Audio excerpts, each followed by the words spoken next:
Hey guys, Mr. Ganesh have asked us to do a video on EventBridge. Today we are here to explain what is EventBridge, what are the options available with a mini hands-on demo. Without wasting time, let's go into it. So as per AWS, this EventBridge is a service which is used to handle event-driven approach. So when we say event-driven approach, if any event happened, per se a Lambda is getting triggered or any actions is happening over there, so we generally call it as an event. And this event, it can be an application specific event or an AWS native specific event. So any event, if it occurs and you want to react or to trigger any other service like Lambda or SQS, SNS, whatever it is, then we can go with this EventBridge as a service.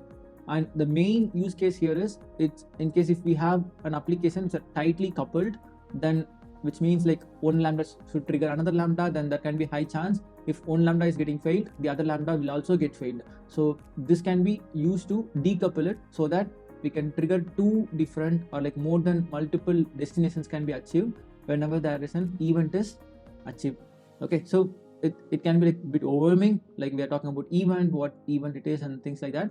So currently there are like three different options available as part of EventBridge. So one is the event bus, the EventBridge pipes, and then the EventBridge scheduler. Let's start with EventBridge scheduler. So the EventBridge scheduler is something you can schedule a specific time and then you can configure what is the trigger point. Let's say I want to invoke an Lambda every day morning 9 o'clock. I can do with this. In the console, navigate to the EventBridge and you would see multiple options. So three major concepts which we saw in the previous screen, the buses, pipes and scheduler. The first one we are going to visit now is the scheduler itself. So you go for the schedule.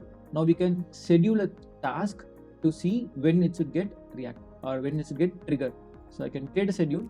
Let's say schedule demo, and description I'm keeping it as demo. The schedule group, you can group the schedules which you are configuring. So for now I'm going with default, and you can see one time or recurring. So if your trigger should occur only one time, then you do like one time with a specific day, time and hours and even the time zone.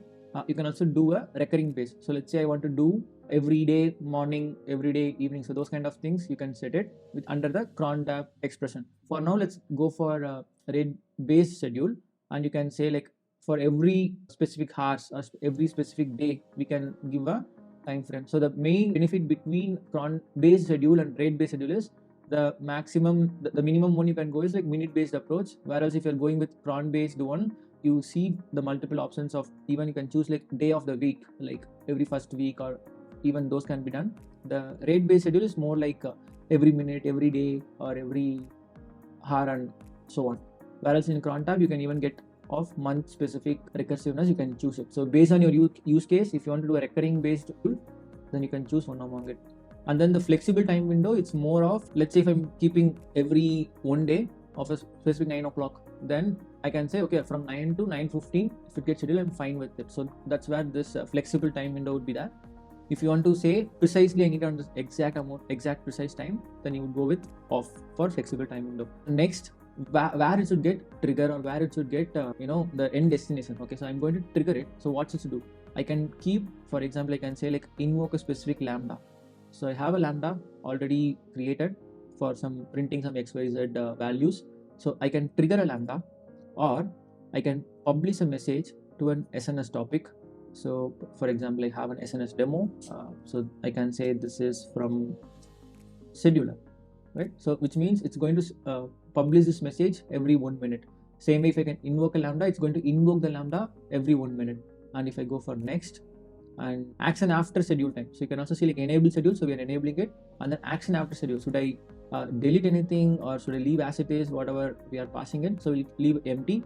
And then the retry policy, so in case if I'm trying it and if the service is not available, what it should do, should I move it to a dead letter queue or should I retry after some time? So those things would be get configured under the dead letter queue policy, so that what happens if the invocation fails to the target.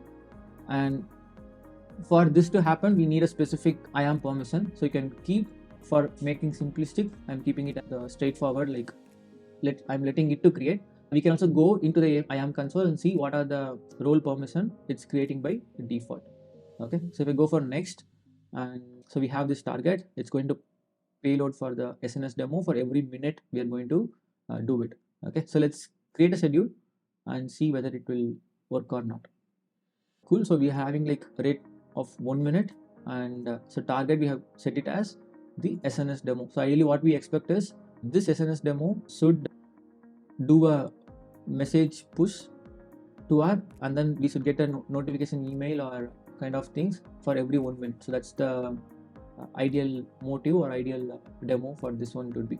So let's see, and we'll check it after 1 minute. In the meantime, we can also look at, we also have other options as well as a target. So you can choose not only SNS, you can also invoke a Lambda, so that let's say you have written a code to scale up an EC2 instance or scale down EC2 instance, or Lambda to perform some other cleanup activity. So those things can be also helps to invoke a Lambda at a specific time. So you can use it in that way as well. So there are like multiple options available you could see as the end target, and you can come up with your own use case using the Event Bridge scheduler as an option. This is from scheduler. So we start getting message because I have already subscribed this email to the SNS topic, and we have scheduled a scheduler for every 1 minute. So now I have received an email saying that this is from a scheduler, right? So likewise you can automate. So this is one for SNS. You can also do it for multiple use case to make your event based architecture ready. Okay, so let's move on to the next one. So now we have did a very simplistic one for how to schedule a SNS using a scheduler. So same way you can also invoke a Lambda to invoke it a number of times. And then we have something called pipes. So pipes is something, so we are triggering an event. So this event can be anything I told, right? So it can be a CloudTrail, or it can be an any your application specific event, and then you want to filter the event. So you don't want to act everything. For example, you want to act only if the event contains an environment production in it. You don't want to act for development in the environment type. So you can filter from the event, is this matching the criteria, and then you can choose the target or action from that. So how can we do that? Let's try to create a pipe, and you see there are like source, filtering, and then any update to be done for that event, and then where is the target you want to push it to.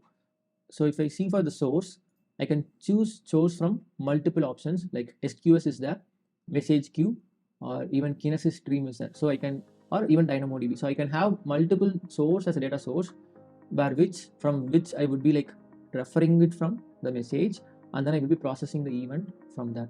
So if filtering, if you go, the events, it can be an AWS event. So here they given the sample one. So this is one is for sample event one, they given like based on what service you're acting as a source, you can select it. So here they're using a sample source as the DynamoDB one, and you can choose filtering option of what event it should match, and there are like multiple things like prefix matching, suffix matching, and equal ignore case.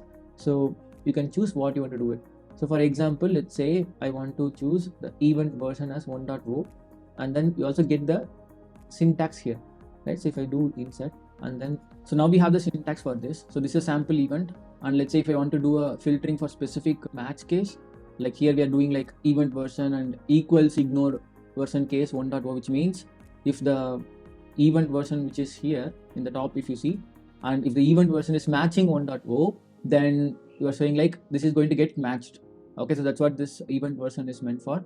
And same way you can do with like multiple scenarios. So for example, I can say if the event source is matching AWS EC2 DynamoDB, and we can also test here like whether the filter is getting matched or not. So based on this, you can set multiple filtering for your major event, and then you can configure what it should do and what it should not do as per that. And then you can also do an enrichment, which is more like what you want to do or what you want to process it using Lambda or step functions or any other things.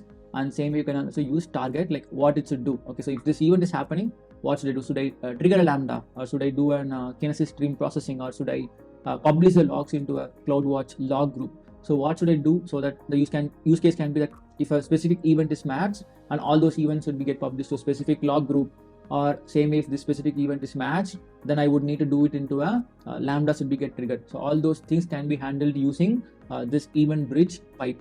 Okay, so hope this gives you clarity like how you can use a pipe to filter and then to invoke any specific action for that.